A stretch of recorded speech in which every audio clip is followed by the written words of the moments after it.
Please try this problem. Now we'll go through the solution together. First, we have to choose a problem-solving framework. This is a problem where we can apply projectile motion, which is a type of kinematics. Because after the package leaves the plane and before the package hits the ground, there's nothing touching the package. So for that interval, the only force on the package is the force of the Earth's gravity, and that's projectile motion. So that was this step. We checked that the problem involved projectile motion. We want to check that the units are SI units. Each of these units is SI units. We want to draw a sketch with the object's path. Now, in this case, as will often be the case, the problem gave us the path, and you can see the path was drawn as a portion of a parabola.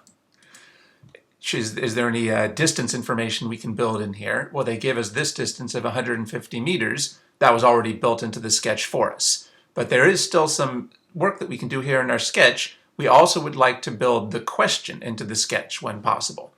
And that's the question: how far away horizontally does the package land? That we can build into the sketch.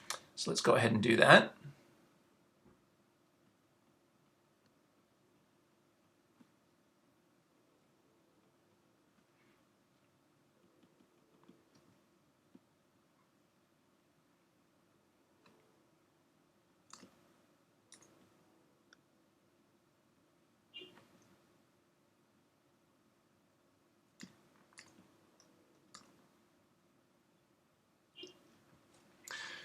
So we can build the question into the sketch. Notice how we use dashed reference lines to make our sketch clearer.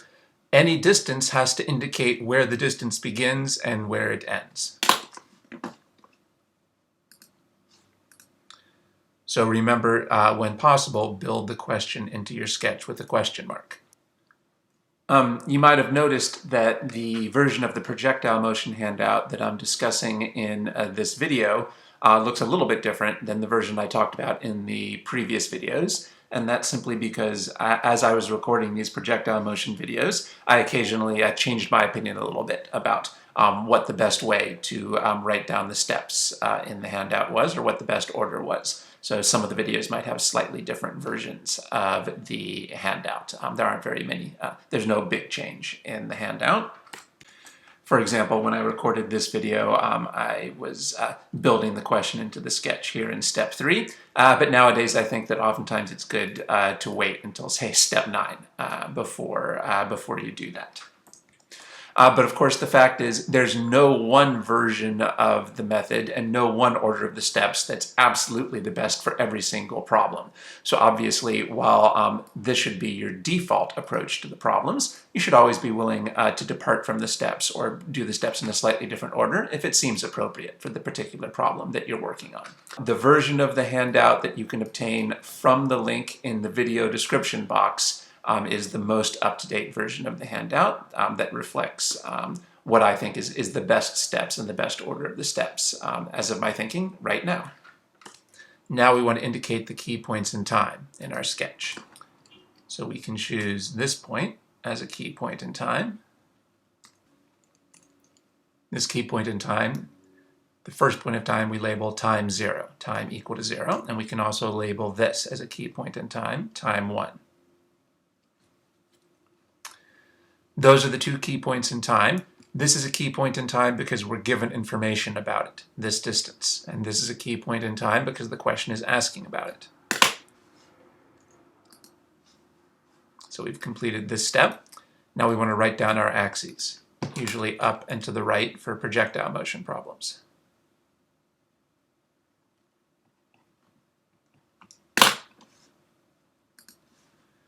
Now we need an origin for position in the lower left corner of the problem. So this is our lower left corner because it's the furthest left and the farthest down that we care about in the problem. So the position coordinates there would be 0, 0. Label the coordinates for position at your key points in time.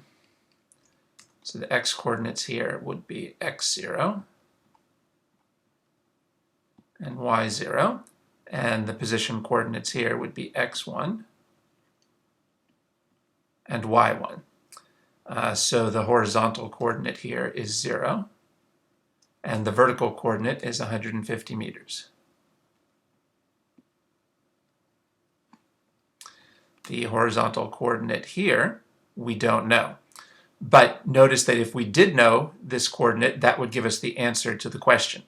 So this distance is equal to x1 minus 0. This coordinate minus this coordinate, which is 0. And x minus 1 minus 0 is just x1. So we can make a note that when we figure out that coordinate, we'll know the answer to the question. And then our vertical coordinate is the same as the vertical coordinate for the origin.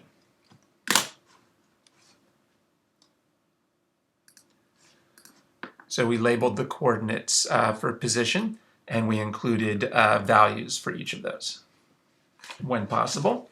Now we need to break the starting velocity into components.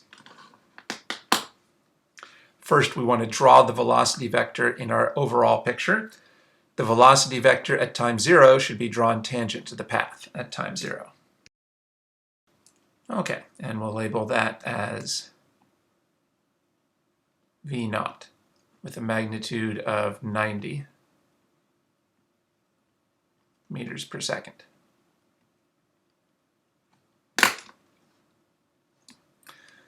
Now we need to draw a right triangle to break this into components. Now, by the way, notice that we drew this vector as downward sloping to match the path and the fact that we were diving at a downward angle. So you would not want to draw, say, a horizontal vector. You wouldn't want to draw a horizontal vector because the path was not horizontal at this point, and the problem said we were diving downward. Also, let's talk about this a little bit more. This represents the initial velocity of the package. But the problem doesn't tell us directly about the velocity of the package. The problem tells us about the velocity of the plane. So is this really appropriate? Well, yes.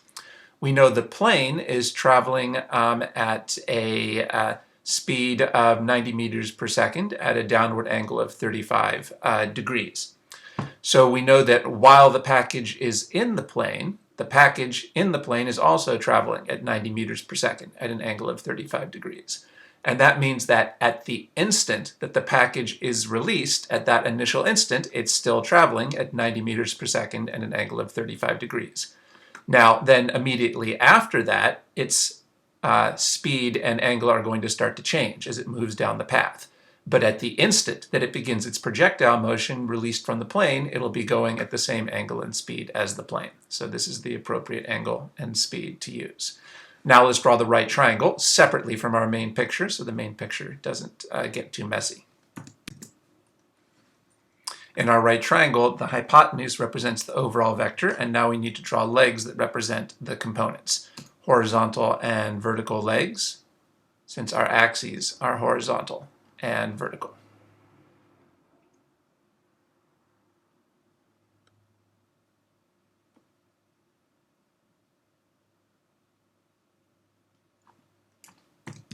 Now what?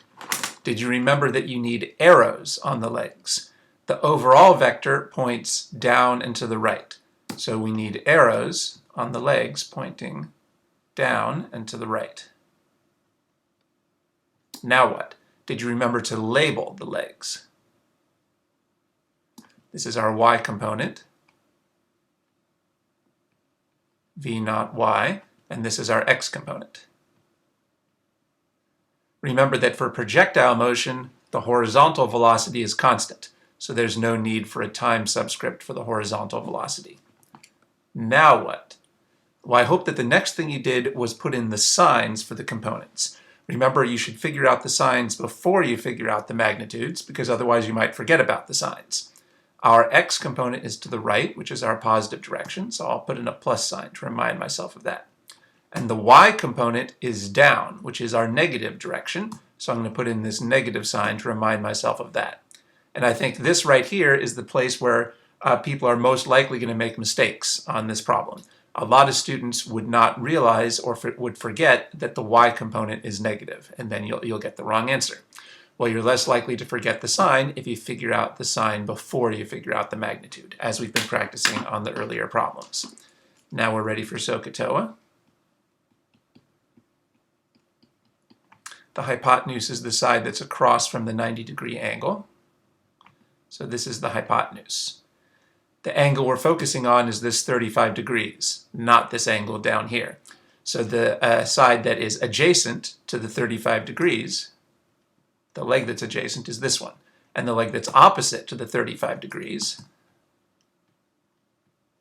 is this one.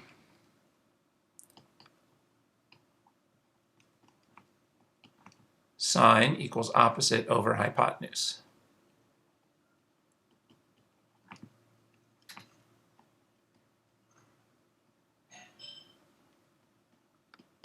And cosine equals adjacent over hypotenuse.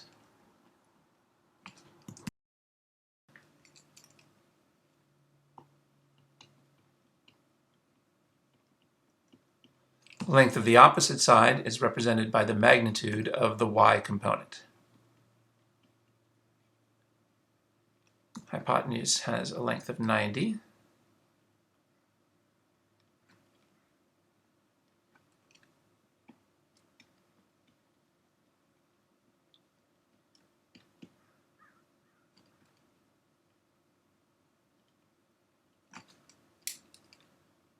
Length of the adjacent side here is represented by the magnitude of the x component.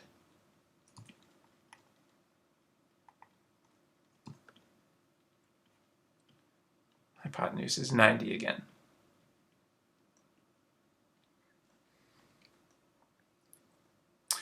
Now notice that I'm using the absolute value signs because this stands for the length of the opposite side, and lengths are always positive, whereas components could be negative. In fact, in this problem, one of the components is negative. So we're not actually figuring out the components in these equations. We're only figuring out the absolute values of the components. Multiply both sides by 90.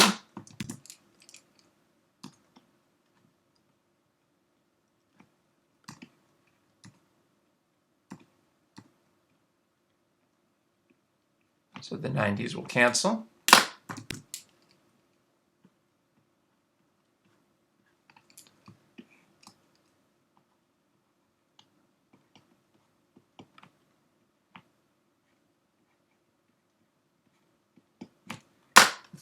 Now we'll use our calculator.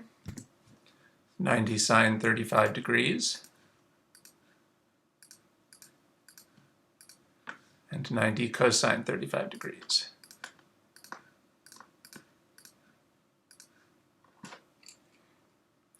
I'll round this off to 51.6. Remember that when you get down to a single number, you should always put the units back in. SI units for velocity are meters per second. We'll round this off to 73.7 with the units.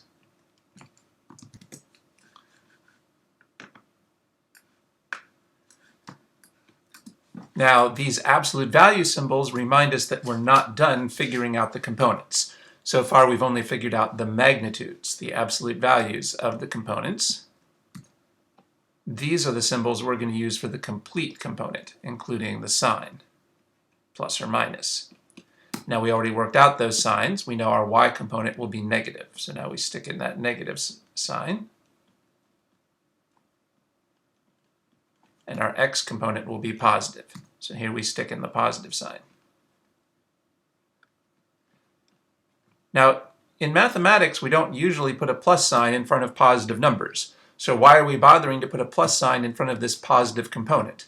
Well, I recommend that as a beginner, you should put a plus sign in front of positive components.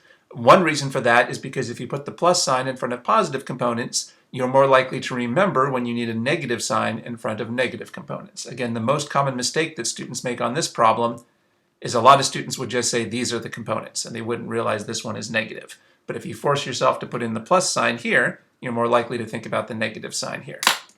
Is that a minor detail? No, it's a crucial detail because without the correct sign, we will get the incorrect answer. And you can see that conceptually it's very important too. if you plug this number into your projectile motion equations, then you're telling the equations that the object is moving up, the positive direction. Well, that's wrong information, so it's no surprise that the equations will give you the wrong answer in that case. We need to tell our equations that the object is initially moving down, and the way that we convey that information to the equations is with this negative sign. So this might seem like a small detail, but it conveys absolutely crucial information that the equations need, so to speak, to figure out the right answer.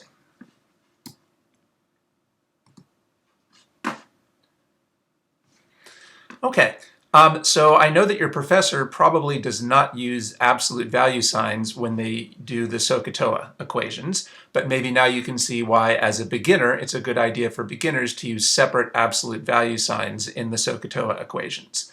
The purpose of that is to remind you that your SOHCAHTOA equations only tell you the absolute value of the component, and it's your job in a separate step to figure out the plus or the minus signs. So it's good to use one symbol for the magnitudes that we get from SOHCAHTOA, and a separate symbol for the complete magnitude with the plus or the minus sign. Always try to use the exact right symbol at each point in the problem, and really the exact right symbol at this point in the problem is to use the absolute value signs.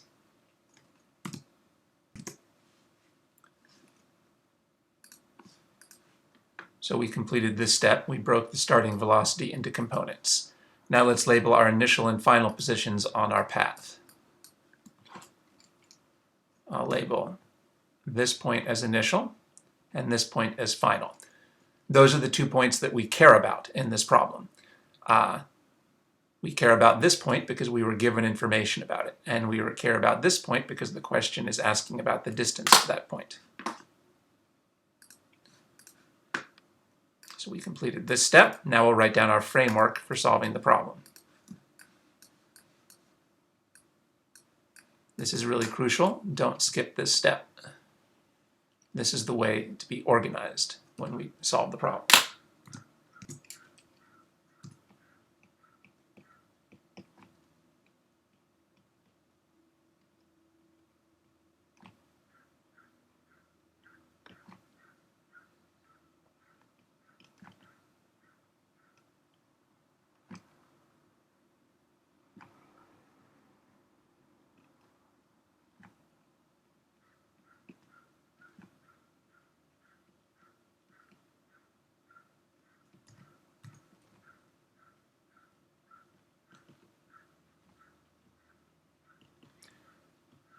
Projectile motion, we always have the same acceleration due to gravity.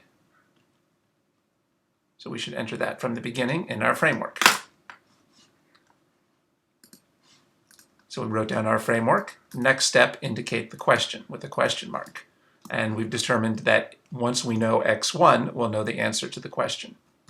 So I'm going to label, and we know x1 is the final position in this case. So our symbol for the final position will be x1. And I've labeled that that's what that's what it will allow us to get an answer to the question. That was this step. Now we want to write down numbers and symbols for all the other variables using our sketch. So x initial will be 0.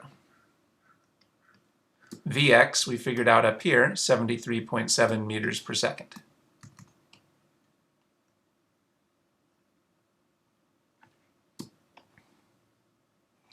Now, here I'm plugging directly into an equation. Since I'm plugging into an equation, to keep the math simpler, I'm not going to plug in the plus sign, so to speak. So you could write that like this. You could write it like this to show the plus sign, but I'm not going to do that in an equation because that'll make the math for the equation more difficult to think about. Now, we don't know delta t, so we'll just keep writing down the symbol delta t.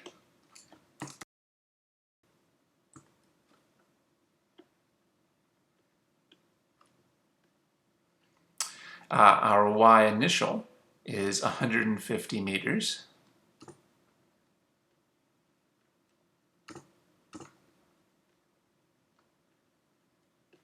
Our y final is 0.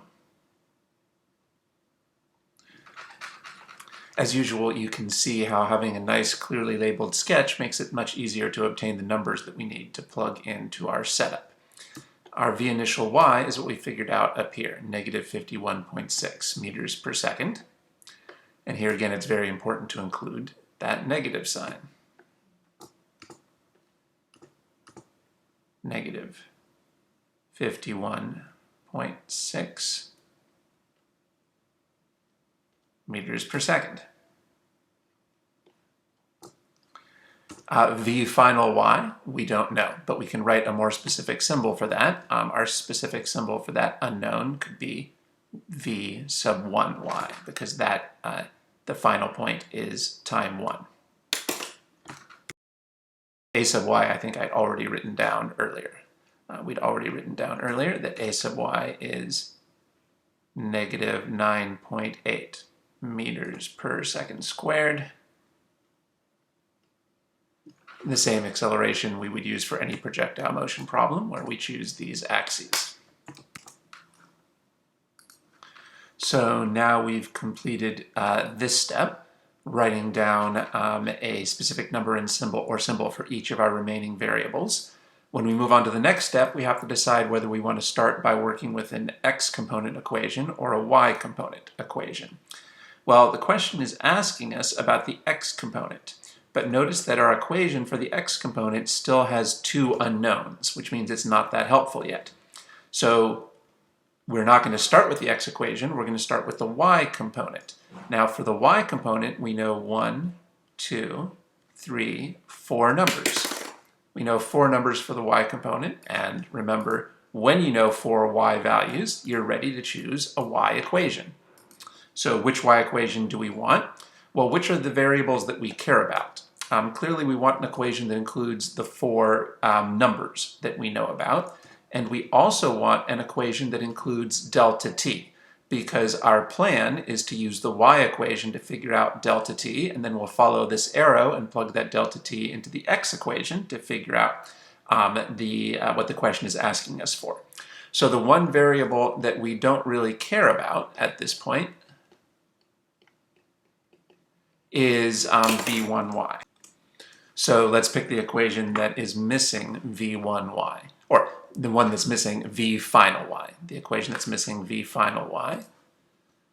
That's already labeled in the handout. This is the equation that's missing v final y. I think I've mentioned this is the equation that's used most often in projectile motion problems. So we can go ahead and write that down. Here's our general equation. And now we're going to plug in specific values and symbols. For y final, we'll plug in 0. For y initial, 150.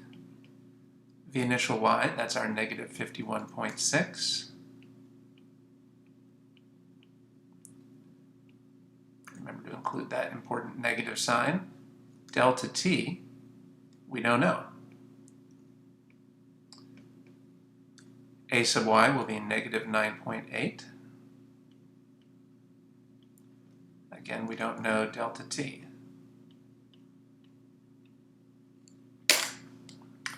So I think we can simplify this equation a little.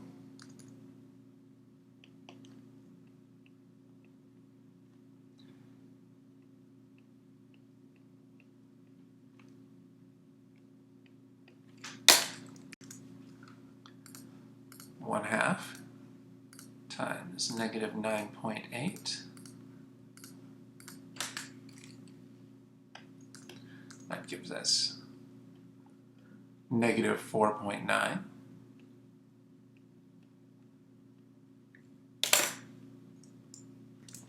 Now we have a problem, which is that we have 3 different looking terms, 3 unlike terms. We have one term with a delta t squared, then another term just with delta t to the first power, and then a final constant term.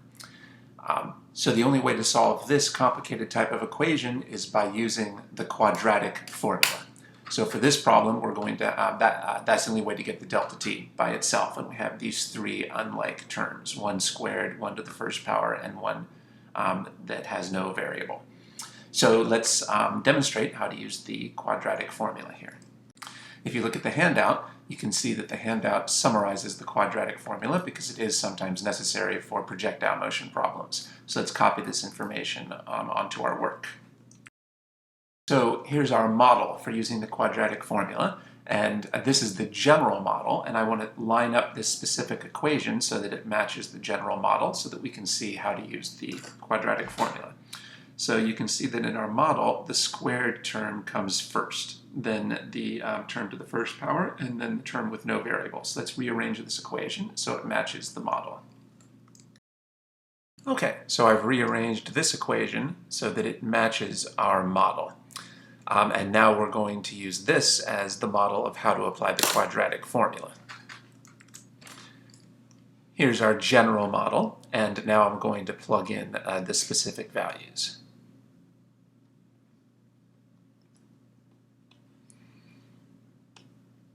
So our b term is negative 51.6. So you have to be very careful with the negative signs when you're working with this formula. Do you see I have one negative sign because there's a negative in the formula. Then I have a second negative sign because b is negative.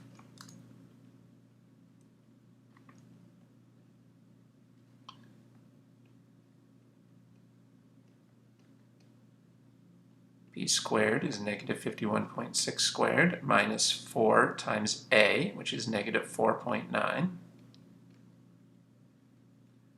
times c, which is 150.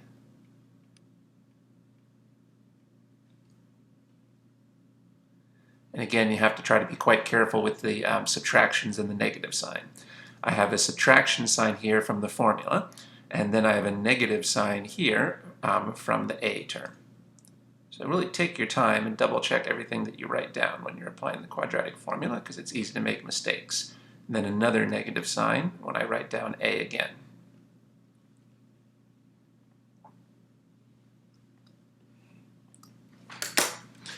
Okay, and now it's time to use our calculator. Now, you probably see that there are some easy simplifications that we could make here before we go to the calculator. Now let's make some simple simplifications. For example, here we have a negative of a negative. Well, we should know that a negative of a negative is a positive, so we can get rid of all the negative signs. And once we've done that, we don't need the parentheses anymore. Well, that looks a lot simpler. And here we're squaring something that's negative. And when you square a negative number, it becomes positive. So there's no real reason to keep this negative sign, because when we square this, it will become positive. And once we get rid of the negative, we don't need the parentheses anymore. And here we're multiplying a negative times a negative. And a negative times a negative is a positive, so we could change all these terms to positives.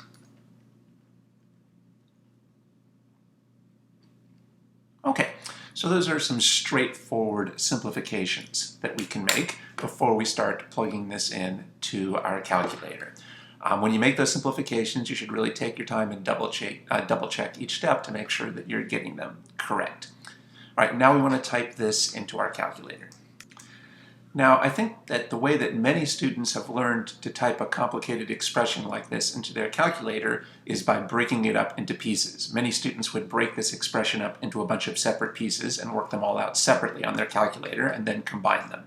And the reason students do that is that they've learned that when you try to do something in one step in your calculator, when you try to do multiple calculations in one step on your calculator, oftentimes the calculator seems to give you the wrong answer.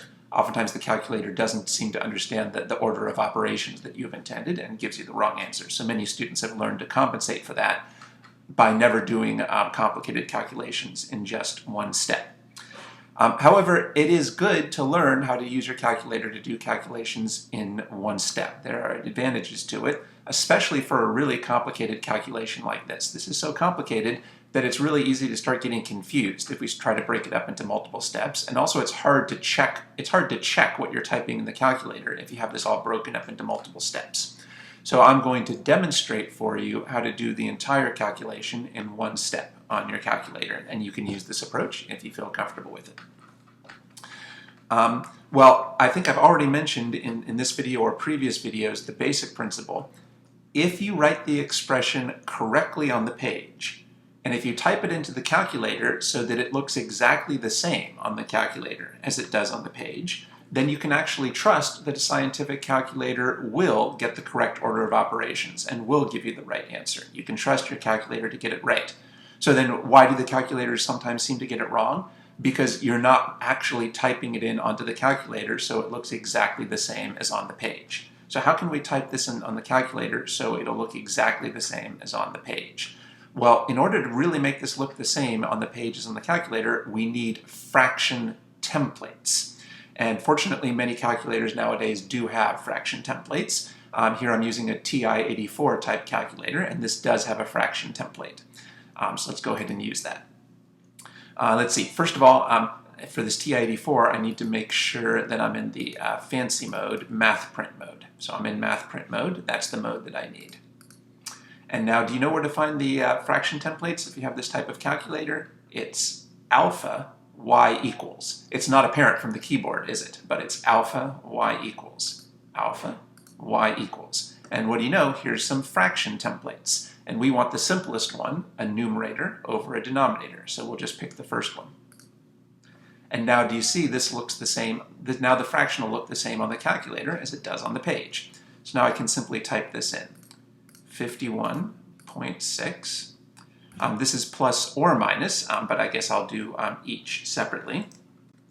I guess I'll start with the plus. Now we have a square root, 51.6 squared, plus 4. Now, do you notice that not only does this calculator have a fraction template, it also has a square root template, so that you can see that the square root is expanding to again look exactly the same on the screen as it does on the page. That's because on this calculator that works because we're in math print mode. That gives us the square root template. Let's see, whoops, where was I? Over here. I'm going to continue to try to type this into the calculator exactly the same as it looks on the page.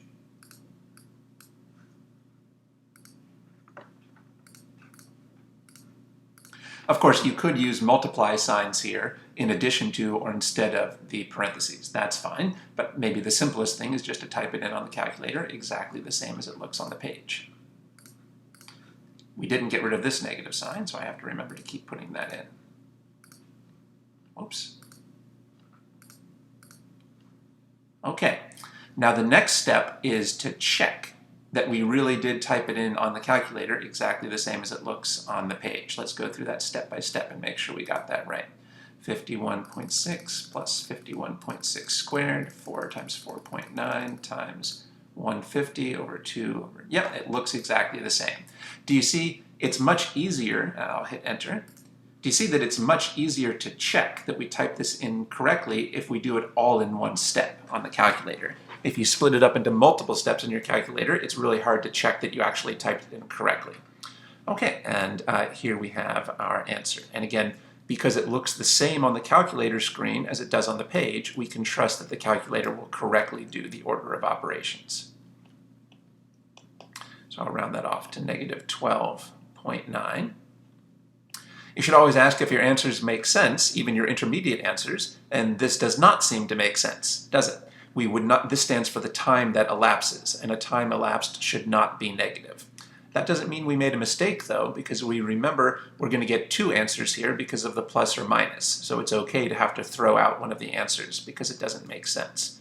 So it looks like we have to throw out this answer. This answer doesn't seem to make sense. That's okay, however, we can try to now do the same expression with a minus sign instead of a plus. And here's where, again, it really helps that we type this in one step on the calculator. Since it's already there in one step, I can just move up with the cursor key. I can grab this expression with enter. Then I can move in the expression with the cursor keys to the plus sign and change that plus to a subtraction. Be careful that this is a subtraction, not a negative.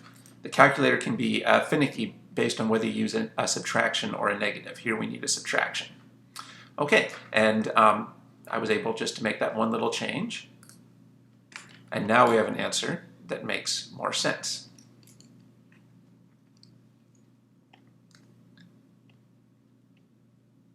So I'll round that off to 2.37 seconds.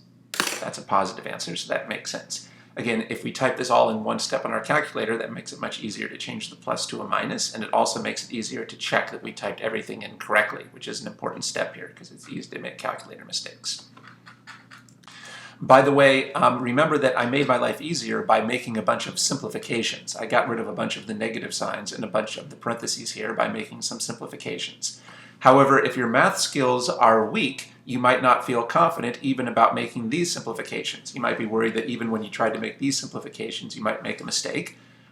So if you want to, you can try typing this expression in one step on your calculator. That's fine. If you type this into the calculator using the templates so that it looks exactly the same on the screen as it does on the page, then you don't have to have made any simplifications on your own. You can type this in on the calculator and the calculator will give you the correct answer.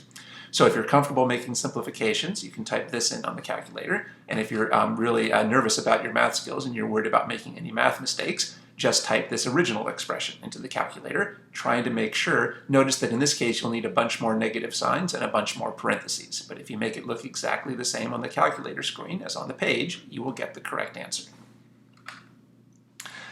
All right, and again, I'll remind you again that the calculator is finicky about the difference between subtracting and a negative sign. Here we need to use the subtraction key. This has to be the subtraction key, not the negative key. But this has to be the negative key, I believe. Here this is a negative, so here you'd have to use the negative key, not the subtraction key. That makes sense because this is a subtraction and this is a negative. All right, now notice again that the only reason we were able to make the screen look like the page was because of the fraction template. Now, of course, every calculator is different, so if you have a different type of calculator, you'll have to learn separately whether it has a fraction template. You could just try Googling your type of calculator and Google for fraction template and see what comes up. Let me remind you, do you remember where the fraction template was? If you have a TI-84 type, do you know where the fraction template is again? Remember, it's not apparent from the keyboard. You have to go alpha, then y equals. And that gives you a bunch of fraction options, and we want the first option, the simplest, numerator over denominator. Enter. That's how you get the fraction template. I think you have to be in math print mode in order to access that.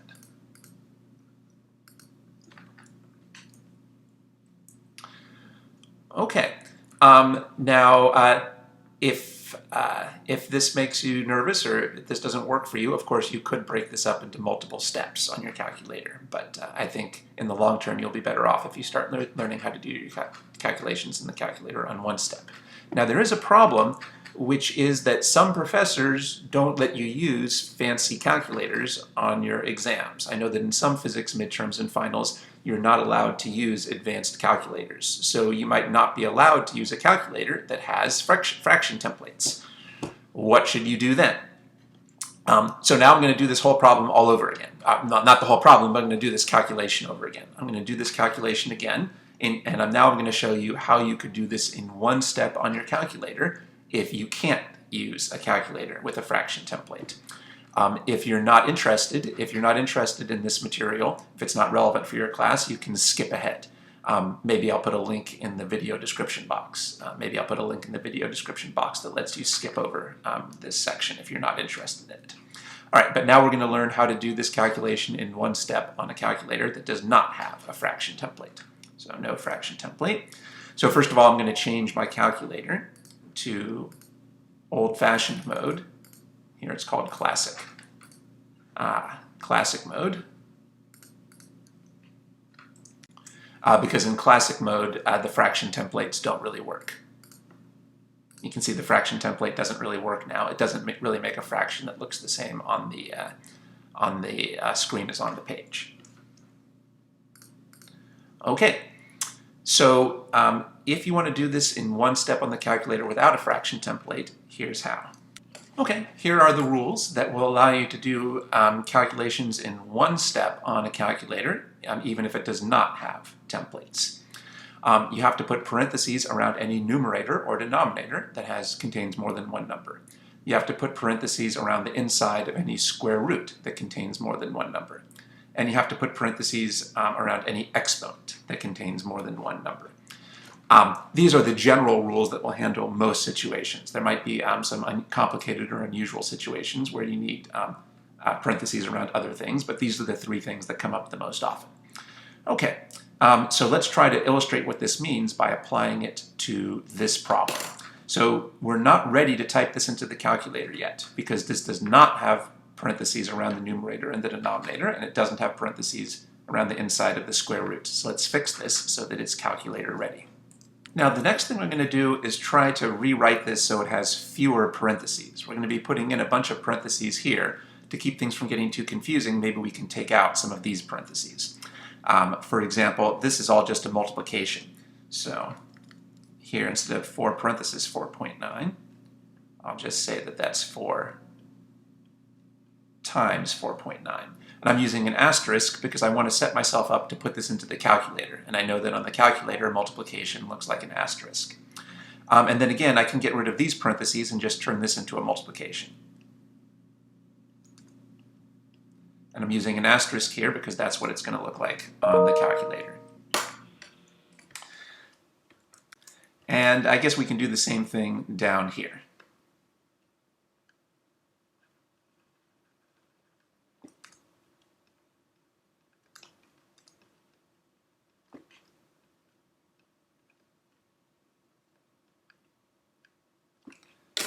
I'll just show the multiplication like this. 2 times negative 4.9. Normally I'd want to put an extra parenthesis here just to make this look better. It looks kind of weird to have the negative sign right next to the multiplication. If you feel more comfortable with that, that's fine. You might want to keep these parentheses here just to make this look more normal. But the fact is this will not confuse the calculator. As long as you use a negative sign here, there's nothing to be confused by. Remember, this is a negative, not a subtraction. So I'm going to do this like this because I'd like to get rid of as many parentheses as possible. Okay. So first I got rid of the parentheses. What I did so far is not strictly necessary. You don't have to get rid of these parentheses, but it's going to make our work easier to reduce the number of parentheses. So I got rid of the parentheses, even though it wasn't strictly necessary, to make this look a little bit simpler. We turned the multiplications with parentheses into multiplications with the multiply sign. Now you can see why I did that, because now we're going to add a bunch more parentheses. So one problem we have here is that the calculator needs to know when the numerator begins and ends. Of course, if you had a fraction template, it would be easy for the calculator to see where the fraction begins and ends. But without the template, we need to give the calculator some help. So I'm going to put in this parenthesis to tell the calculator that this is where the numerator begins. And I'm going to put in this parenthesis to tell the calculator that this is where the numerator ends. And now we need to let the calculator know where the denominator begins and ends, because that also has more than one thing, more than one number. So I need this parenthesis to tell the calculator that the denominator is beginning, and this parenthesis to tell the calculator that the denominator is ending. So we've accomplished this first step. We put parentheses around the numerator and the denominator because they both contained more than one number. Now there's still a problem, which is now the calculator will still not be able to tell where the square root begins and ends. Now of course if you were using templates, if you were using a square root template, it would be easy for the calculator to see where the square root begins and ends. So you can see here, it's easy to see where the square root begins and ends because the square root symbol actually extends over the entire square root. But remember, our problem is that we're trying to learn how to do this without a square root template. And for that, we'll need to give the calculator some extra help. So we need a parenthesis around the inside of the square root to show where it begins and ends. So we need a parenthesis here to tell the calculator that this is where the square root begins. Now actually, I think many calculators will put this square root in automatically. If your calculator puts this square root in automatically, then you don't need to type it manually. But I'm going to write it here on the page because whether it's provided automatically or whether we type it manually, we need a square root in this position. And now we need another square root to tell the calculator where the square root ends. Now this is something that will not be provided by the calculator, so you must type this parenthesis manually to let the calculator know where the square root ends. Do you see the difference between these two parentheses? What's the purpose of this parenthesis? This parenthesis lets the calculator know where the square root ends. And what's the purpose of this parenthesis? This parenthesis lets the calculator know that the numerator is ending. Maybe now you can see why I wanted to get rid of all these earlier parentheses. You can see that if we included these parentheses and these, that would be a heck of a lot of parentheses, and it would be hard to type them all into the calculator without getting confused. Okay, so now we've accomplished step 2. We put parentheses around the inside of this square root because it contains more than one number. Do you see why I said the inside? It's useless to put parentheses around the outside of the square root. These parentheses around the outside are useless, so that would be a mistake. Don't put parentheses around the outside of the square root. We need parentheses around the inside to show where the interior of the square root begins and ends. How about step 3? Do we need parentheses around this exponent? Nope, those are not necessary. These are not necessary because this exponent only has one number, so we don't need any parentheses here. These parentheses would not be wrong. They wouldn't give you a wrong answer, but they're certainly an unnecessary complication. So I'll take those out. We don't need parentheses around this exponent because it only contains one number. So step 3 here turned out not to be relevant to this particular problem. In this problem, step 3 was not relevant. I guess step 3 probably usually won't be relevant when you're using the quadratic formula for these projectile motion problems, but I included it anyway for completeness because there are other situations where you might need to apply this idea. Now we're ready to type this into our calculator, and you need to go super slow to make sure that we don't make any mistakes. So first I need a parenthesis to tell the calculator that the numerator is beginning. 51.6, I'll use the plus sign here, square root. Now, now I see that I need a parenthesis to tell the calculator that the square root is beginning, but my calculator happens to put that square root, happens to put that parenthesis in automatically. So this calculator put the parenthesis in automatically, so it would be a mistake to hit another parenthesis. We just want to make the screen look the same as the page. So I don't need a manually entered parenthesis here. If your calculator does not put this parenthesis in automatically, then you need to enter it manually. Now 51.6 squared plus 4 times 4.9 times 150. Again, you can see that the reason I typed asterisks here is because I want to make the page look the same as the screen so that I can be sure I'm doing things correctly. And I know that on my calculator, on the screen, a multiplication is indicated by an asterisk. Now I need a parenthesis to let the calculator know that the square root is finished. Notice that my calculator put this parenthesis in automatically, but it's not going to put this parenthesis in. So we must put this parenthesis in ourselves or we'll get the wrong answer. And now we need another parenthesis to tell the calculator that the that the numerator is finished. So this parenthesis said that the square root was finished, and this parenthesis said that the numerator is finished. Now we should know that this symbol really means divide. So I can't type this in as a fraction, but I can get the same thing if I just type it in as divide. Now I need a parenthesis to let the calculator know that the denominator is beginning. 2 times negative 4.9.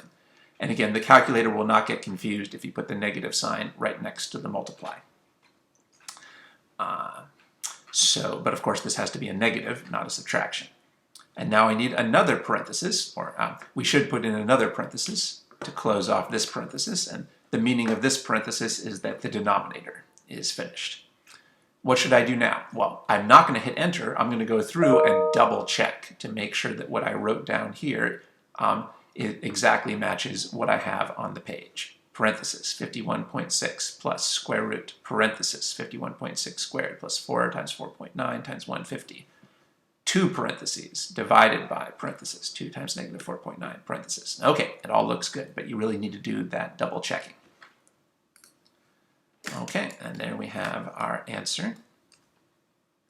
If you recall, that's the same answer that we got with our previous calculator approach. So that means we should be on the right track. And of course, we're going to throw that answer out because a negative time elapsed doesn't make sense. So I need to change this plus into a minus. That would be hard if we'd broken this up into multiple steps, but it's easy since this way. I just have to move up. I'll grab this expression with enter. Then I'll move up here, and I need to change this plus into a subtraction. This is a subtraction, not a negative. And that answer, again, matches what we got earlier, I believe.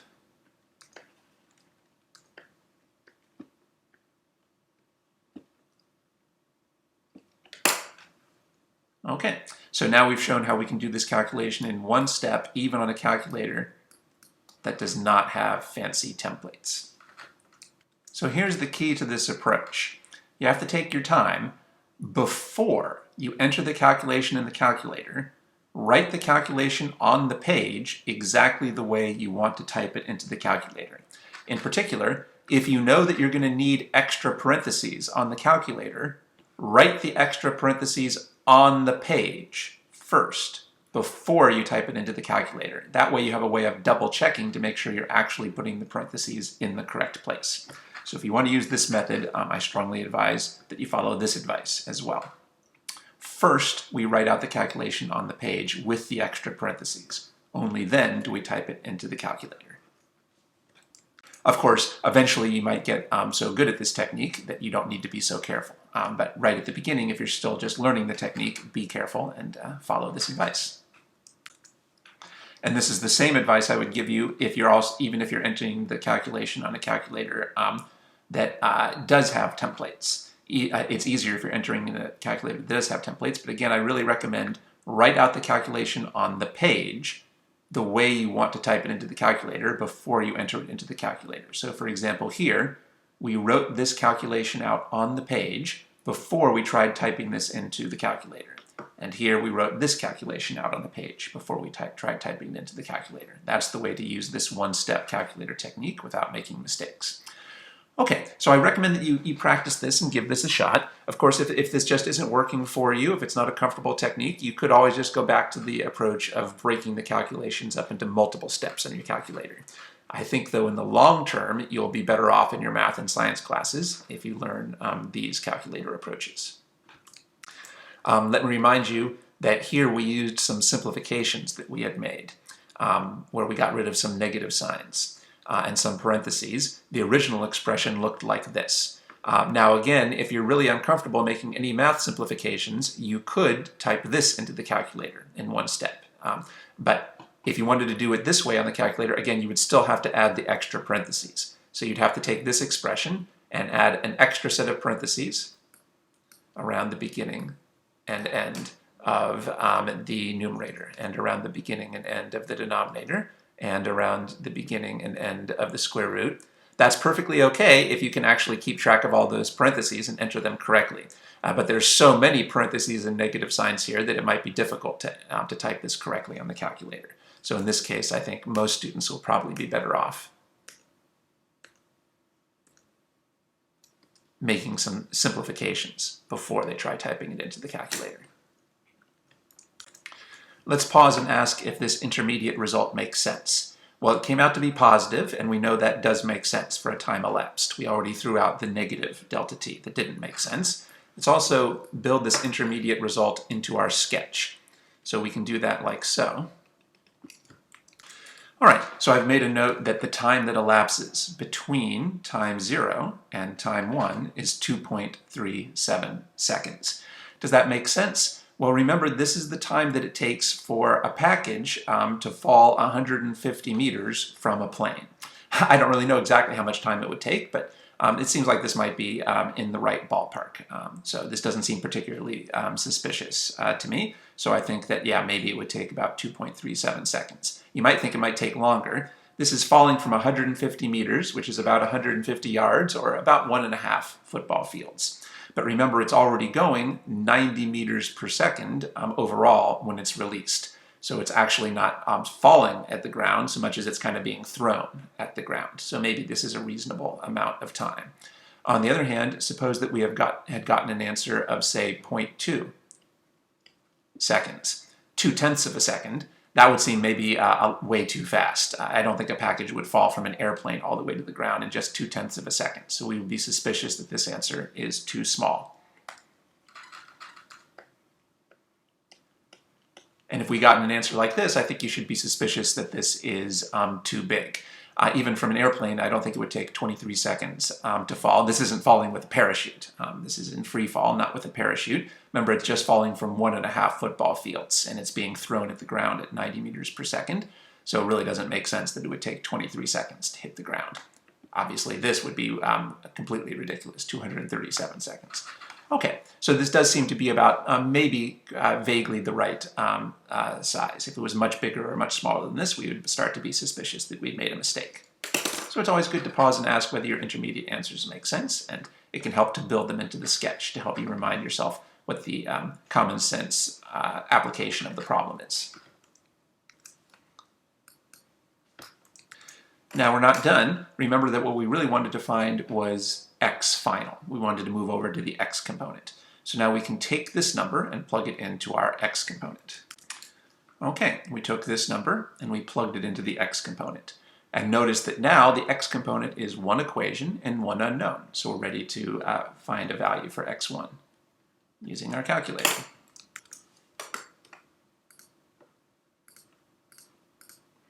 $73.7 times 2.37.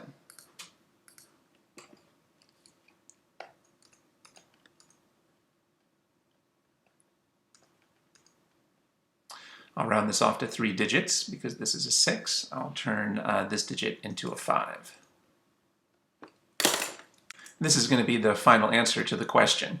As I've discussed in the previous videos, I'm not going to try to figure out what the exact right number of significant digits is to report the answer. I'm just going to kind of try to report the simplest answer that most professors would accept here. Since the numbers in the problem were given in 3 digits, I'm going to report my answer with 3 digits.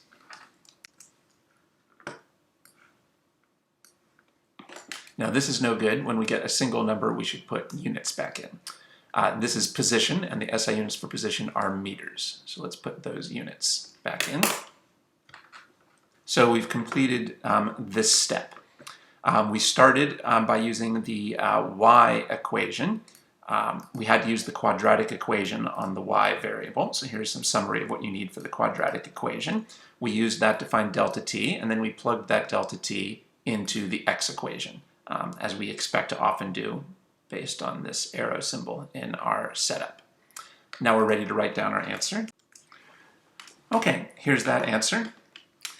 Notice that I've tried to phrase the answer as a complete sentence that responds directly to what the question was asking us. That helps us to get into the right frame of mind for asking whether this answer makes sense. So let's make some checks here. Check that we included the units. Yes, we did.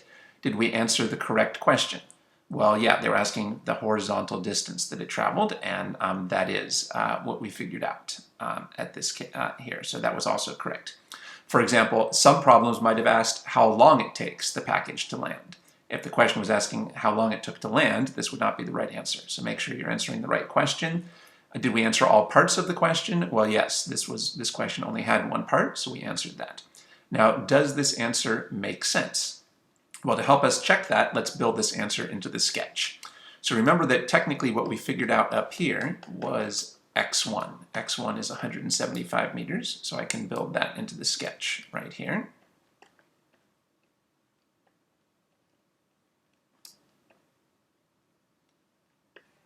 Now, the question was asking for the horizontal distance between the release point and where it lands on the ground. But notice that we started at horizontal position 0. So the distance between 0 and 175, that's easy to figure out. That's also 175.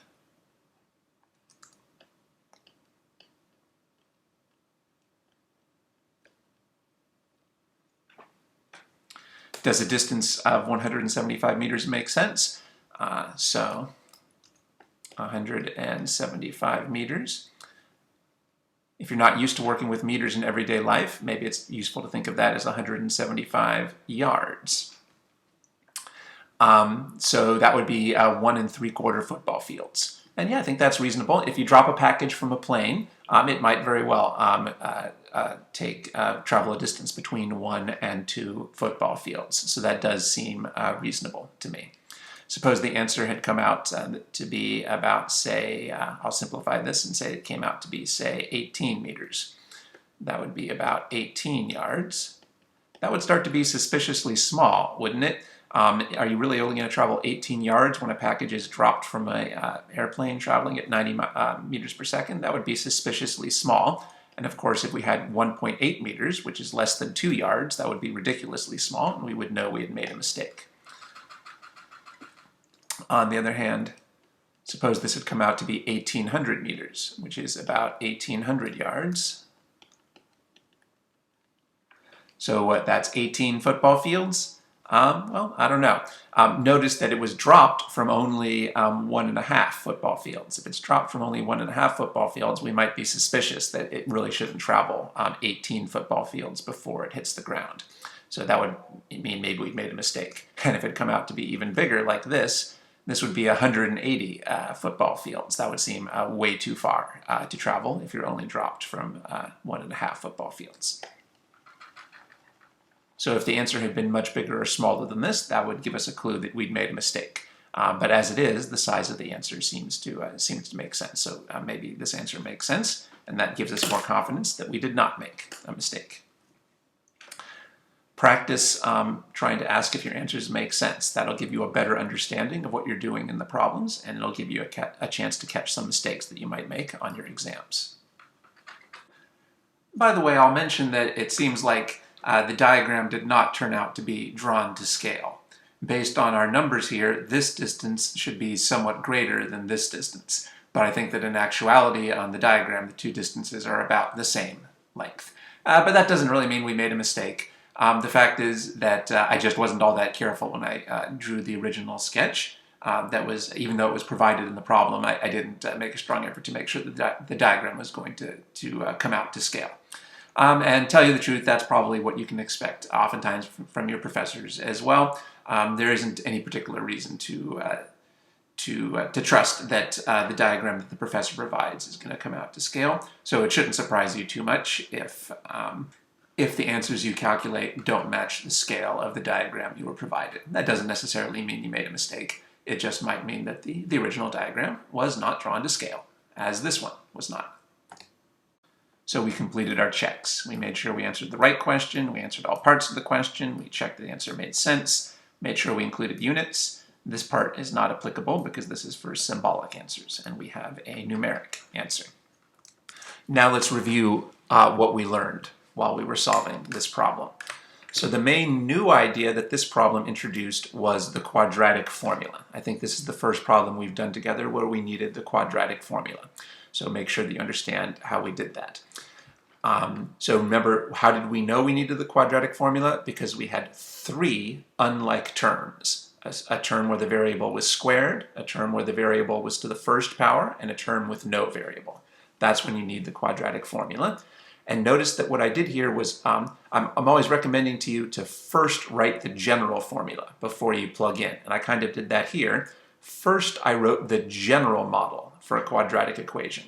And that allowed me to line up the specific quadratic equation underneath that so I could see what stood for A, what stood for B, and what stood for C. Then I wrote the general formula for the solution to a quadratic equation. And only then did I plug in the specific numbers. So this is a good example of writing the general formulas before we write the formulas with the specific values and symbols. So that's how I would recommend that you use the quadratic equation. Remember that the scratch work that I'm demonstrating on the screen is the same scratch work I recommend you use on your own. So I really do recommend that you actually write out each of these lines of scratch work, at least when you're getting started if you're uncomfortable with the quadratic formula. Later on you can skip some of this when you get more confident. All right, then besides setting up the quadratic formula, we also went over how to type the quadratic formula in one step into our calculator. Remember, one key is to write the calculation on the page exactly the way you want it on your calculator before you enter it into the calculator. And we discussed how you can do this in one step on a calculator with fraction templates, like so. But we know that some professors might not let you use a fraction templates calculator on the test. So here's how you can do the calculation in one step on a calculator that does not have templates. You need extra parentheses around numerators, denominators, square roots, and exponents that contain more than one number. And we showed how to do that here. Again, write the extra parentheses on your paper before you try typing it into the calculator. Otherwise, I'll just remind you to try to imitate the other scratch work that we used on this problem. Make a nice large sketch so that you can keep building as much of your new information into the sketch as possible. Organize your work in 2 columns, a left-hand column for the X component and a right-hand column for the Y component. That's a good way to keep your work organized. Don't forget to write this initial setup. This was another problem where we had a negative component. So make sure that you're using the techniques that we've discussed for including the negative signs in front of negative components. Here's some other ideas that we used and illustrated in this video. Write the general equation before you plug in specifics. Think in terms of components. If you're given the overall vector, you probably need to break that into components. In this problem, we were given the overall vector, 90 meters per second and an angle of 35 degrees. But we had to break that into components and plug the components into the equations. We did not plug the 90 directly into any of our kinematics equations. We had to break it into components. Keep making a strong effort to always use the exact right symbol, including the exact right subscript. Part of that, remember, is don't use the word it. Always articulate to yourself exactly what the name or symbol is for the concept that you're thinking about. And another part of that is always label each number when you write it down on the page. Do you see how in our sketch here, every single number is labeled? Do you see how this version of the sketch is much, much less useful? I've taken out all the labels, and now this is much less useful. This is like saying it. It doesn't help to say that it is 90 meters per second or it is 150 meters. You have to know what the name or symbol for each of these concepts is. It might be a good exercise right now to pause the video and see if you can put back in the symbols for each of these numbers. You might want to pause the video and see if you can figure out the exact right symbol for each of these numbers. All right, I hope you tried that exercise, and now I'll put the labels back in.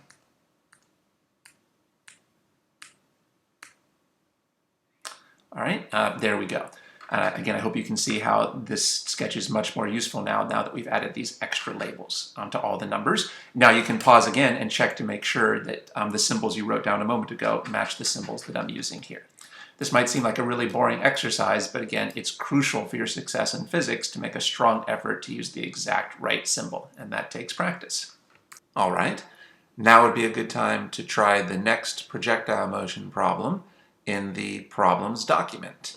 And after you try that, you can check your answer against the answers document and then consult the solution, either in the solutions document or in the video solution that is presented in the next video in this series. Did you find this video to be helpful? If so, you can support the videos by making a monthly pledge of $1 or more at my Patreon page. You can visit my Patreon page by clicking the link on the screen or by using the link in the video description box. Thank you.